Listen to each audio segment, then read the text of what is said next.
Good morning class. Today's next point electron configuration. CONFIGURATION. U आएगा GURATION. Electron configuration देखेंगे इसमें अपन अलग अलग एलिमेंट्स में कितने इलेक्ट्रॉन्स प्रेजेंट है उसके अकॉर्डिंग उसकी एटॉमिक स्ट्रक्चर, उसमें कितने कितने आउटर ऑर्बिट में कितने इलेक्ट्रॉन्स प्रेजेंट होते हैं, वो इलेक्ट्रॉन कॉन्फ़िगरेशन होता है। सबसे पहले डेफिनेशन देख लें। इलेक्ट्रॉन अरेंजमेंट, इलेक्ट्रॉन्स का arrangement in outer orbit of atom called electron configuration. तो कोई भी एटम है, एटम के आउटर ऑर्बिट में इलेक्ट्रॉन्स किस टाइप से अरेंज हैं, उस अरेंजमेंट को क्या कहते हैं, इलेक्ट्रॉन कॉन्फ़िगरेशन कहते हैं। आउटर ऑर्बिट में ई इलेक्ट्रॉन्स प्रेजेंट रहते हैं, मान लेते हैं। इसके लिए फॉर्मूला होता है 2n²। ठीक है, 2n² फॉर्मूला से आप निकाल सकते हैं कि फर्स्ट ऑर्बिट में कितने इलेक्ट्रॉन है, सेकंड ऑर्बिट में कितने इलेक्ट्रॉन है, थर्ड में कितने, फोर्थ में कितने हैं। अब देखते हैं स्ट्रक्चर ऑफ एटम। सबसे पहले स्ट्रक्चर देख लें। सेंटर पार्ट क्या होता है, न्यूक्लियस होता है। न्यूक्लियस पे पॉजिटिव चार्ज रहता है क्योंकि इसमें दो पार्टिकल्स होते हैं, प्रोटॉन और न्यूट्रॉन।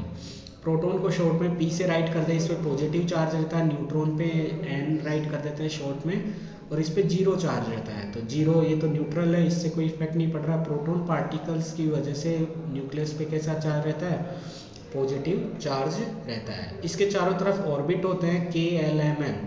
के ऑर्बिट फर्स्ट होता है, L orbit second, N third orbit होता है, एन फोर्थ ऑर्बिट होता है। इन ऑर्बिट्स में इलेक्ट्रॉन्स क्या करते हैं, रिवॉल्विंग करते हैं। इलेक्ट्रॉन्स पे नेगेटिव चार्ज रहता है। ठीक है, तो फर्स्ट ऑर्बिट में कितने इलेक्ट्रॉन्स रिफिल किए जा सकते हैं, भरे जा सकते हैं। सेकंड ऑर्बिट में कितने भरे जा सकते हैं, थर्ड में कितने, फोर्थ में कितने। इसके लिए एक फॉर्मूला है 2n²। ठीक है, 2n² फॉर्मूला से आप क्या निकाल सकते हैं, नंबर ऑफ इलेक्ट्रॉन्स निकाल सकते हैं कि ऑर्बिट में, या एनर्जी लेवल कहते हैं, ऑर्बिट को एनर्जी लेवल भी कहते हैं। तो इस 2n² में n क्या है, ऑर्बिट नंबर है। जैसे k ऑर्बिट का नंबर फर्स्ट है, l ऑर्बिट का नंबर सेकंड है, m ऑर्बिट का नंबर थर्ड है, n ऑर्बिट का नंबर फोर्थ है।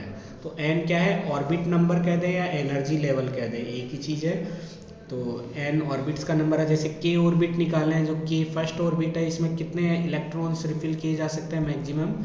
तो n की वैल्यू क्या होगी, फर्स्ट ऑर्बिट के लिए 1 हो गई। तो फॉर्मूला है 2n², ये वाला। इसमें 1, n की वैल्यू 1 रख दी अपन ने, क्योंकि n क्या है, ऑर्बिट नंबर है। और k ऑर्बिट का नंबर कौन सा है, फर्स्ट ही है, तो 1 का स्क्वायर 1 ही होता है, 2 1 जा 2 इलेक्ट्रॉन्स। तो अपन कह सकते हैं जो फर्स्ट ऑर्बिट है, इसमें मैक्सिमम 2 इलेक्ट्रॉन्स रिफिल किए जा सकते हैं।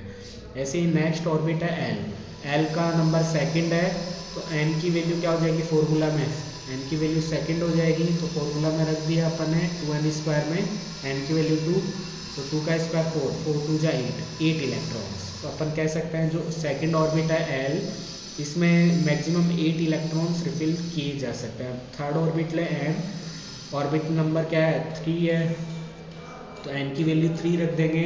फॉर्मूला में 2n² में 3 रखेंगे, 3 का स्क्वायर क्या हो गया 9, 3 3 जा 9, 9 2 जा 18। तो थर्ड ऑर्बिट में मैक्सिमम 18 इलेक्ट्रॉन्स आ सकते हैं। जो m ऑर्बिट है, थर्ड ऑर्बिट में मैक्सिमम 18 इलेक्ट्रॉन रिफिल किए जा सकते हैं। लास्ट ऑर्बिट है ऑर्बिट नंबर 4, n ऑर्बिट। इसमें ऑर्बिट का नंबर क्या है, फोर्थ है, तो n की वैल्यू 4 रखने पे 4 का स्क्वायर क्या हो जाएगा, 4 4 जा 16, 16 2 जा 32, 32 इलेक्ट्रॉन्स। अपन कह सकते हैं इसमें 32 इलेक्ट्रॉन्स रिफिल किए जा सकते हैं। तो फर्स्ट में 2 इलेक्ट्रॉन, सेकंड में 8 इलेक्ट्रॉन, थर्ड में 18 और फोर्थ में 32 इलेक्ट्रॉन्स रिफिल किए जा सकते हैं। तो ये तो था इलेक्ट्रॉन्स मैक्सिमम कितने आ सकते हैं एक ऑर्बिट में, उसका नंबर। फॉर्मूला था 2n²। एक आसान ट्रिक थी, आसान ट्रिक से आपने पता कर लिया कि किस ऑर्बिट में कितने इलेक्ट्रॉन्स आ सकते हैं। तो देखिए इनके सब ऑर्बिट भी हैं, KLMN जो ऑर्बिट है, इनके सब ऑर्बिट भी हैं। जैसे मैं कह दूँ ये क्लास होगी, क्लास के भी सेक्शंस होते हैं। ठीक है, उस टाइप से ये सब ऑर्बिट है। सब ऑर्बिट SPDF होते हैं। इनकी भी इलेक्ट्रॉन की कैपेसिटी अलग अलग होती है। S में मैक्सिमम 2 इलेक्ट्रॉन आ सकते हैं, P में 6 आ सकते हैं, D में 10 इलेक्ट्रॉन आ सकते हैं, F में 14 आ सकते हैं। तो ये SPDF क्या होगी, KLMN जो ऑर्बिट है, इनके ये सब ऑर्बिट हो गए हैं और इनमें इतने इतने इलेक्ट्रॉन्स आ सकते हैं, S में 2, P में 6, D में 10, F में 14। अब ये तो हो गए ऑर्बिट एनर्जी लेवल KLMN और इनके ये सब ऑर्बिट हो गए कि कौन से ऑर्बिट में कितने सब ऑर्बिट आते हैं। तो देखिए K ऑर्बिट है, इसमें एक ही सब ऑर्बिट आएगा जो कि S है। S की कैपेसिटी 2 इलेक्ट्रॉन है और K में मैक्सिमम 2 इलेक्ट्रॉन्स ही आते हैं, तो ये इसी में रिफिल हो जाएंगे। L की बात करें, L में मैक्सिमम 8 इलेक्ट्रॉन आते हैं, तो ये 8 इलेक्ट्रॉन S में चले जाएंगे 2 तो, और 6 P में चले जाएंगे, तो क्योंकि P की कैपेसिटी 6 है और S की कैपेसिटी 2 है। तो ये फर्स्ट ऑर्बिट के लिए 1s लगा दिया, सेकंड ऑर्बिट है इसलिए 2s2 2p6, ठीक है। तो ये 8 इलेक्ट्रॉन्स कैसे डिवाइड हो गए, 2 इलेक्ट्रॉन तो S में और 6 इलेक्ट्रॉन P में, तो सेकंड ऑर्बिट की वजह से इसको 2s2 और इसको 2p6 कह दिया।